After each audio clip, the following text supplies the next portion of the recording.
Hi, Geoff Goddard here. I've been coaching some folks to make their first attempt at the PSPO 1 assessment, and some folks have said it would be helpful if I talk through my approach to answering some of these questions. So I'm going to look at the product owner open assessment today. It's a free test. You can take it as many times as you like. The questions change because they're drawn from a larger pool.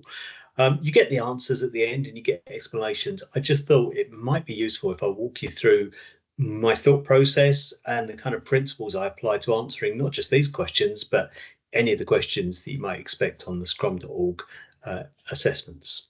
So I've gone into scrum.org/open assessments. I'll go back one and you can see there's lots of open assessments you can do. In this particular case, we're looking at the product owner open. The level of these questions is easier than the real exam. However, you will find some of these questions presented in the real assessment. And so if you've practiced them here and understood them, that will buy you time for the questions that you've never seen before. If you are doing the PSPO 1, I would also take a look at the Scrum Open because some of those questions are shared as well. And you might see some of those in your actual assessment, and also EBM features to a lesser degree as well. So you do no harm by having a look at some of those open questions as well. As I say, it's all free. You can do them repeatedly and you'll see different questions each time. So let's take a look at the PSPO. Great. Right, I'll do it. Couldn't be reached. Now we're okay. This first screen, I should say, looks exactly like your real assessment will look like. You'll see very, very similar screens. I mean, in this case, we've got 15 questions in 30 minutes. For the PSPO, I think it's 80 questions in 60 minutes. But apart from that, everything's the same. Pass mark is still the same, 85% as well. If I hit continue here, we see another screen that says we can't take any recordings of the actual assessments.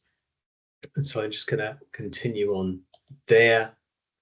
And here's our first question. Now, the first thing I'd point out is we've got a timer at the top. In this case, we've got 29 minutes and 50 odd seconds left. We've got an ability here to bookmark that question if we wish to come back to it. And at any point, we can go on see all questions. So there's a list of all the questions as yet unanswered. This particular question wants one best answer. If I try and hit next now, it won't let me move on to the next question without an answer in there. So that's helpful. However, on the questions where you need multiple answers, select the best two answers, for example, if you only select one answer, it would let you move on and you would potentially miss out on a mark there. I'll show you that when we get a multi-answer question. So let's take a little look at this. Question number one, when can the product backlog be updated? And you've got some ideas here. Only during product backlog refinement, only after a sprint review, never unless done by a change request. And then finally, at a time when done by the product owner or a delegate. So in other words, Scrum is a lightweight framework. It's never going to be limiting you. It's not handcuffs locking you into you can only do this at this time. It's trying to follow a common sense approach that if you need to update the product backlog, probably the best time to do it is when you decide to do it, wherever that may be. So it could be updated in a refinement session for sure. It could be after a sprint review. Definitely. Change requests, that's really not part of the Scrum guide, so I disregard C. But D, at any time when done by a product owner, that just kind of makes sense, doesn't it? If it's the right time to do it, we should do it. So that would be my approach to those kind of questions. Follow common sense. Don't feel that there are more rules than there are in the 13-page Scrum guide. Let's go on to the next one. In order to make investment decisions, the product owner is likely to look at the total cost of ownership of the product being built. What costs will a product owner take into account? So we've got A, the money spent on development and delivery of the product. Now remember, we're talking about total cost of ownership. There's our clue there. And that first answer, A, is just saying development and delivery. B, the accumulated cost over the earned value of the product. Well, we certainly didn't learn about earned value as part of the Scrum courses. It is a thing, but we wouldn't have spoken about it in the Scrum Guide or any Scrum calls.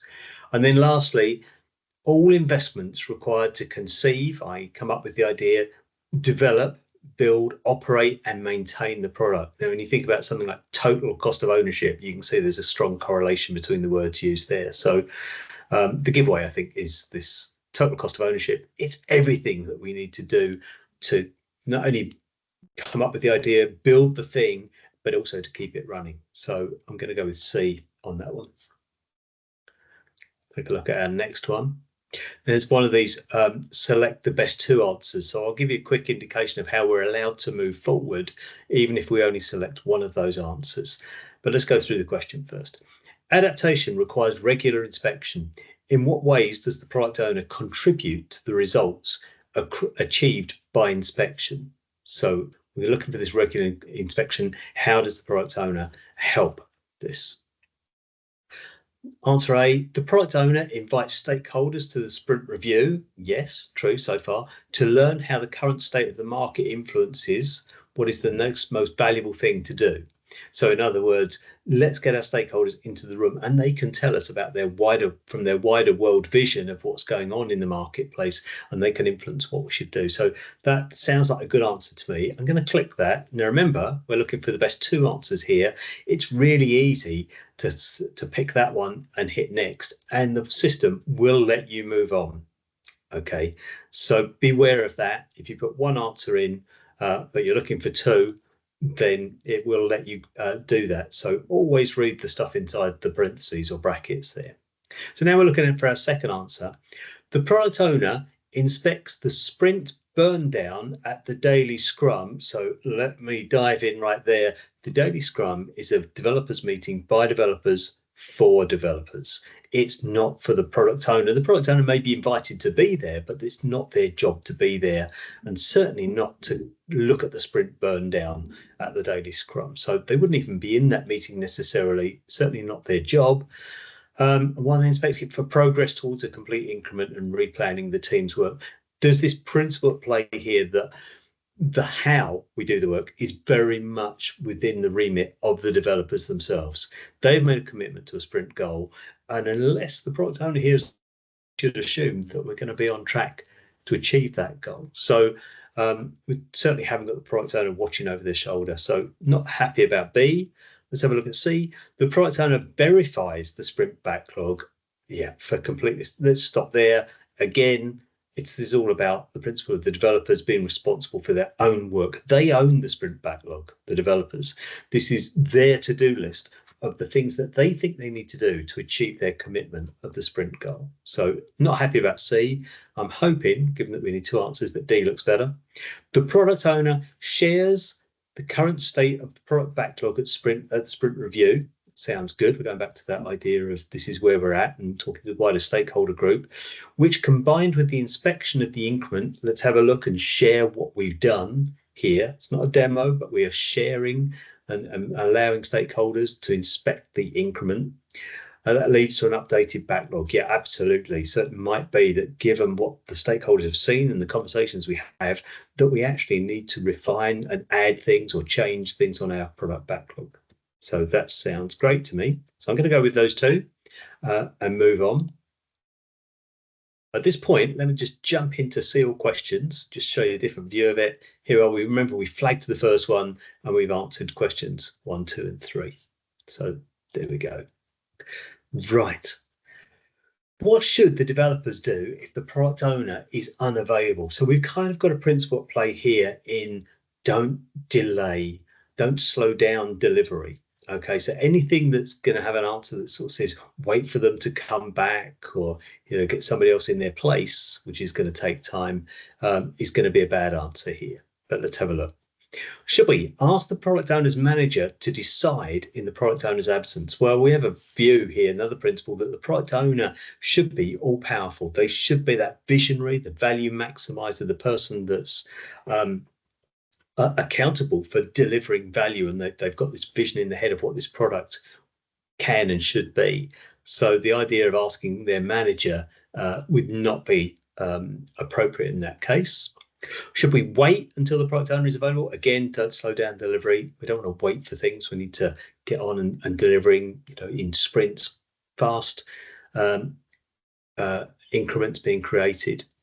Within the sprint, the developers make the best decisions possible to assure progress towards the sprint goal, realigning with the product owner once they're available again. That sounds very common sense, doesn't it? They're not available to us.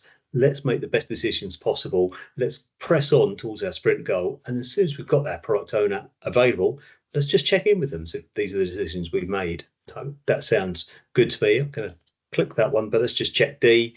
Management should assign a substitute product owner to fill in when the product owner cannot be there. It's a bit like answer A. There is no substitute for that visionary. And if we did have to replace our product owner longer term, then there's going to be quite a delay in getting them up to speed and making sure that our backlog reflects their vision for this product. So if we're delivering at pace, C would be the answer for those reasons. Okay. Number 5. What best describes the relationship of the product owner and the stakeholders? So we've got option A, the product owner provides the stakeholders with acceptance forms at the sprint review. I mean, can you imagine that? Sprint review is our workshop, roll up your sleeves, get around the table, let's share the increment, let's talk about the wider world implications and perhaps change our product backlog.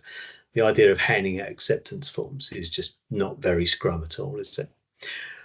B, the product owner has the final call over the requirements and should involve the stakeholders as little as possible.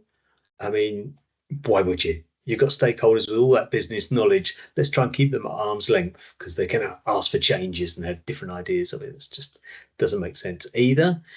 Hoping for a better one lower down. C, the product owner actively asks for stakeholder input. I like the sound of that.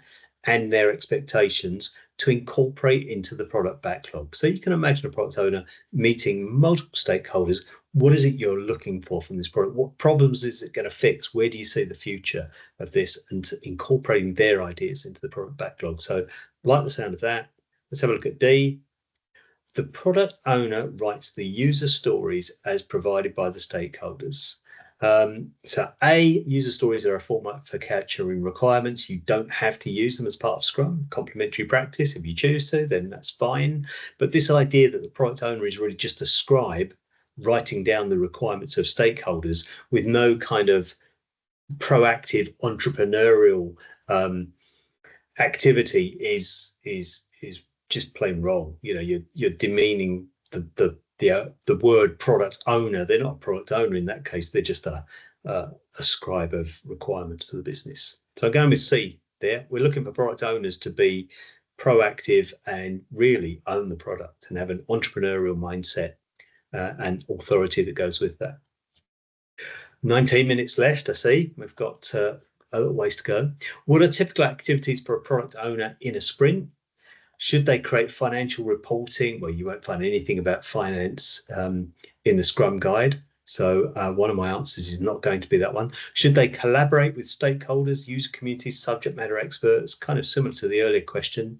Absolutely. Big part of their time is out there talking to all the interested parties. Should they work with the developers on product backlog refinement? So this is where developers and product owner and other folks sit down together and decide to add detail into items on the product backlog items, PBIs, to get them to a fit state ready to be worked upon. So that sounds like a useful and valid activity. Should they update the work plan for developers? We spoke about this. The how this work is turned into an increment is down to the developers. So it's the work plan, if there is such a thing, is not set by a product owner. The plan of work of how we're going to do this is the developers deciding for themselves. It's the people doing the work that know the most about the work that needs to be done. And then should they attend the daily Scrum to answer functional questions? They could be invited to join the daily Scrum by the developers. It may or may not be useful. It is not part of their core accountabilities with the role. So best ones are collaborate with stakeholders, work on product refinement. So I'm going to go with that.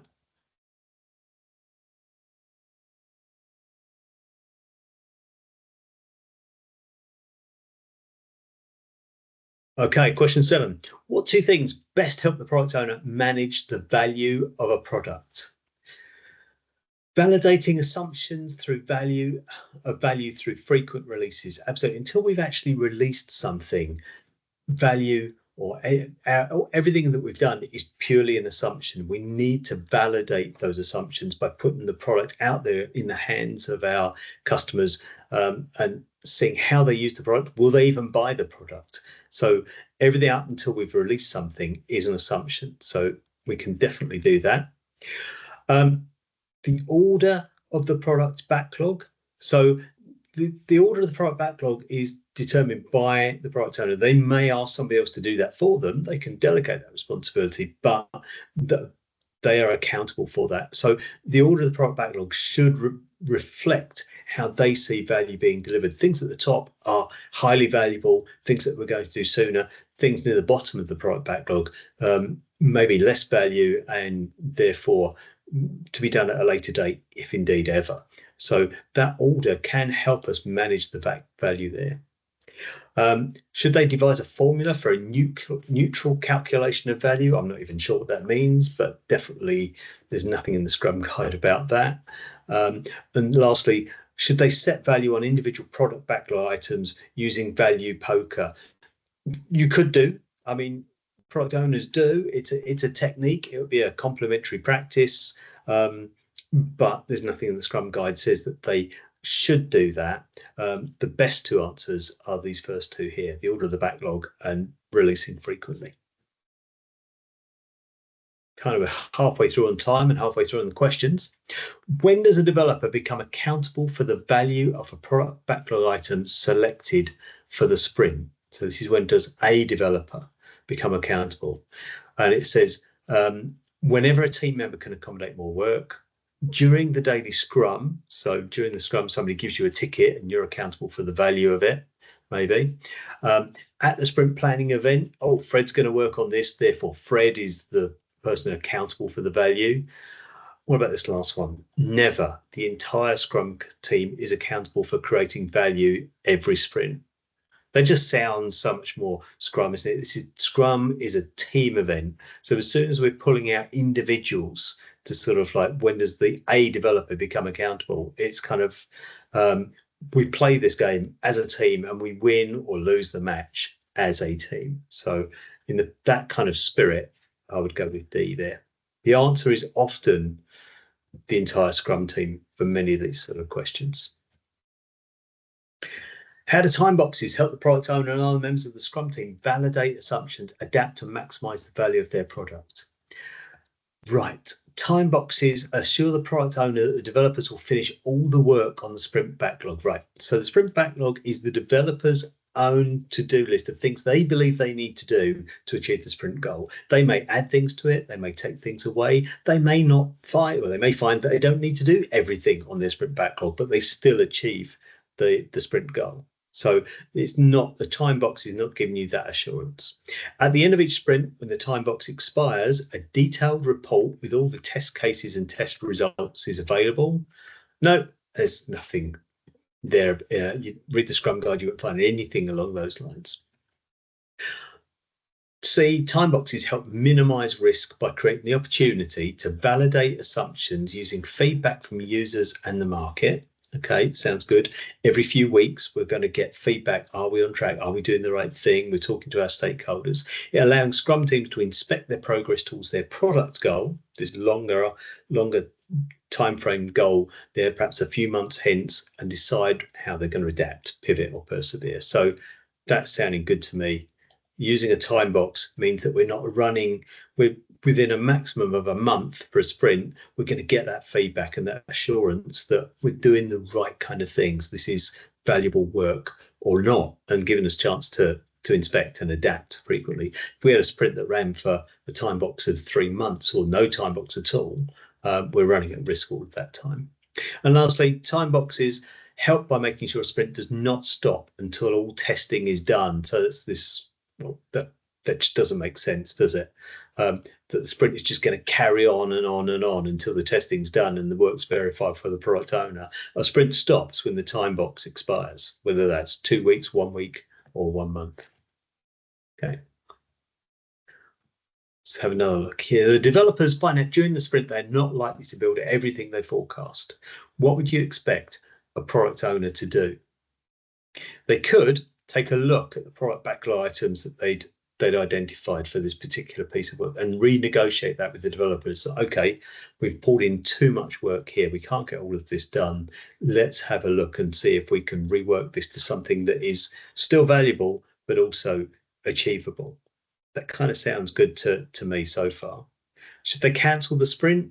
No, absolutely. There's very few reasons to cancel the sprint unless the sprint goal itself becomes obsolete. So I think, we're going to try and make the best of, we are where we are. Let's work out how we can maximize the amount of value with the time remaining. So A looks better than that. Change the sprint goal. No, that would not be that would be good. As long as the sprint goal is still valid, then we need to work out how we can deliver that within the time allowed. Inform management that more resources are needed. Another principle here, rarely does just adding more people actually help us to deliver faster. It can actually, and usually does, slow us down, certainly for the short term. So throwing people at it is never going to be the right answer on these. And then finally, skip product backlog refinement activities. You're just setting yourself up to fail in future. Refinement is necessary. We need to prepare work for the next sprint and the sprint after. And as soon as you say the word skip, that kind of implies poor quality, doesn't it? Going with A on that one.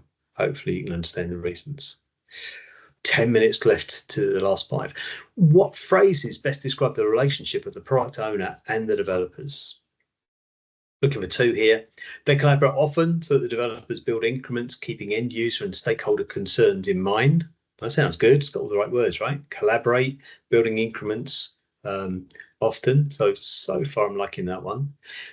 They should share no more than sprint planning and the sprint review. They only ever meet those 2 times. Does that sound like an effective team? No, of course it doesn't. So we'll leave that one. They collaborate often so that the product owner can make informed decisions in balancing effort and value of product backlog items. Okay, so in terms of refinement, they're looking to sort of say, well, how much the developers know how much effort it's going to take to build some of these things, and the product owner's got an idea of how valuable they are. So that sounds quite good. That's talking about refinement activities. So far that's looking good. Let's hope these next 2 are not.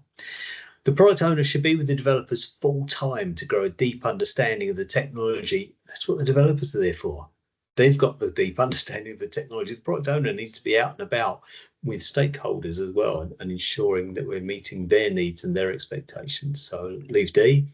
E, they should work apart as much as, well, do we need to go any further? Really?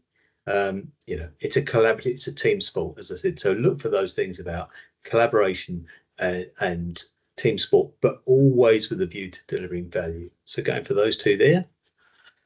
9 minutes left. Question 12. To create focus, which of the following are most important to have ready when sprint planning begins? So we're going to do sprint planning.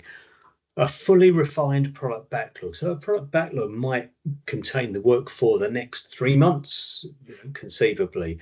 The idea of having all of that fully refined, all the details fleshed out there, could be a huge waste of effort, because it's only when we start doing the work and we work through the first few sprints that we have a better idea of what it is we need to do and where we're going. And we're getting that crucial feedback from stakeholders, which might cause us to inspect and adapt or pivot and change. So we certainly don't want a fully refined product backlog. That would be a wasted effort. A clear cadence of when the daily scrum will take place. So before we start, ready to have when sprint planning begins, to have a clear idea when the daily scrum will take place. I don't think that's going to be one of my 2 best answers for sure. A product backlog with the most important items ready for discussion. So we're going to go into sprint planning. Our product owner is going to share with us our product backlog, a list of things we'd like to do, and those most important items, those ones at the top, are ready for discussion. So hopefully we can pick up the high value work soon. So that's sounding good so far. Formal budget approval to conduct another sprint. You won't find that in the Scrum guide. We don't talk about finances at all. A product goal communicated by the product owner. this is our direction of travel. This is what we're going after. This is what the product backlog is formed around to try and help us achieve our commitment of the product goal, which might be, a few months away. 3 months is very common, 6 months, but it's a future state of our product. So definitely, if you're going to go into sprint planning and identify what it is we want to do next, then the next sprint is a stepping stone towards that ultimate product goal. Then this would be a good thing to make clear. And then lastly, a clear and non-negotiable sprint goal. So you don't go into sprint planning with the sprint goal. The sprint goal is something that emerges from sprint planning through the developers talking with the product owner about what is A, valuable, but also B, realistic. So I'm going for those two. 6 minutes left. See if we can do these last three. Which two statements explain why the definition of done is important to the product owner? Definition of done, this kind of standard of quality, if you like, making transparent everything that we've done to this piece of work, that it's been tested, documented, etc., etc. So it established the expected quality of the increment reviewed at the sprint review. So we should only share work that is done. So yes, I like that. Any stakeholder viewing the increment knows that it's been tested, penetration tested, documented, etc., etc. It identifies undone work that can be addressed in a separate sprint. No, not really. That's kind of if we're working on a product backlog item, we should always try to get it to done. So not happy about that one. It's this idea of, we'll do the testing later in another sprint. Every item in the sprint should be got to a state of done, which means it's potentially releasable. C, it helps the product owner track open work during a sprint. The product owner is not tracking the work of the team. The team are accountable for doing that within the sprint itself. And D, it creates transparency, like that word, regarding progress within the Scrum team. So yeah, I think you could look at that. I'm going to go D there. I'm conscious that I'm running out of time. The product owner manages the product backlog. Who is accountable for estimating effort to complete the product backlog items? It's the people doing the work know most about the work to be done. So in terms of effort, it's the people that are going to do the work all day long, developers. PMO, it doesn't feature in the Scrum Guide, so you can disregard that. And the product owner is not best placed for understanding the amount of effort it takes to produce a technical item. And it looks like we're going to be okay here. Question 15, we're on a nice true or false. You do get a few of these in the exam here. A product owner is essentially the same thing as a traditional project manager. Well, absolutely not. The kind of accountabilities of a project manager are spread across a Scrum team in terms of allocating the work, which is done by the developers themselves, etc., etc. So very different beast from a traditional project manager. So let's finish that. If you can all cross your fingers for me and a drum roll, let's see how we scored. Oh, 100%. Congratulations. Demonstrates you know some product owner basics. And what you'll get down here is there was our bookmarked question earlier on, and then we've fortunately got 15 correct, but we get feedback here on why it's the correct answer. So if you go through these open tests repeatedly, what you should be looking for is scoring 100% 5 times in a row. By the time you've done this that many times to get to that point, you will have probably seen all the questions in the poll and you will just know the answers. They might be in a slightly different order. Some of the answers will be in different orders, but it will really help you in the real exam. Okay, but read the feedback, understand why these are the best answers. I hope you found that useful. And if you have any questions about that, do reach out to me. Thank you. Bye-bye.